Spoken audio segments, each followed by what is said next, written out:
Good morning, everybody. Edward Kelley here with 188 Deadline, answering your bankruptcy questions. Still here on a Friday, casual, ready for the weekend.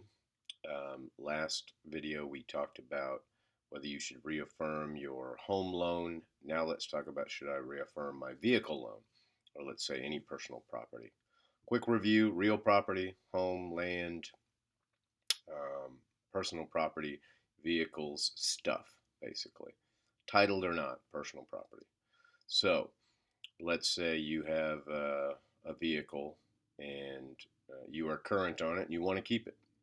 Again, if you're behind, the only way you can force the creditor to um, allow you to catch up is through Chapter 13 bankruptcy. Now, you can file a 7, and then the creditor can't repossess it during the bankruptcy unless they file a motion to lift the stay, which stops them from collecting, and a motion to abandon, meaning the estate abandons their interest in the property. And they can do that during the bankruptcy. You have an opportunity to object to that, or your attorney, and that can be held at a hearing before the judge. But if you are significantly behind, they're probably going to be successful. But let's say that's not the case. You are simply entering into a bankruptcy with the vehicle caught up. As in a home, because of the automatic stay, many times if you have auto drafts or even mail-in payments or website payments, they will stop taking them because of the automatic stay, and you'll have to go through their bankruptcy department. So be careful about getting behind. I should have said that in the other video. Just because they stop taking payments doesn't mean you don't owe them, and that will all catch up with you after the bankruptcy. But on a vehicle, there's been a growing trend that regardless of whether you're current, as soon as a bankruptcy is over, um, car finance companies will repossess the car. And the bad news is they have a right to do so if you don't sign the reaffirmation.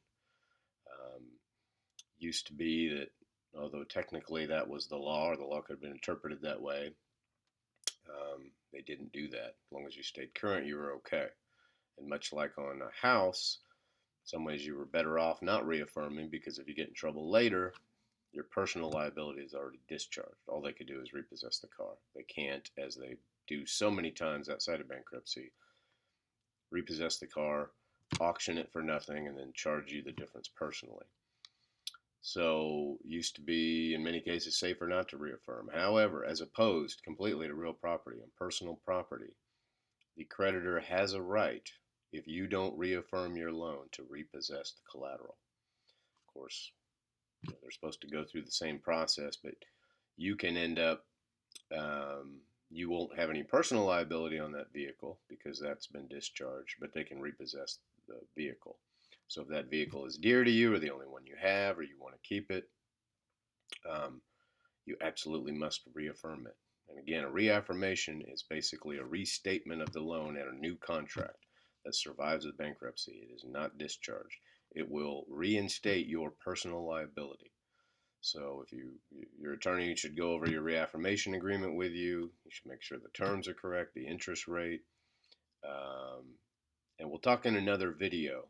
Although you can't cram down the value of a car in a Chapter 7, you can reduce the interest rate. So that's something you should definitely talk with your attorney about. Maybe that'll be my next video.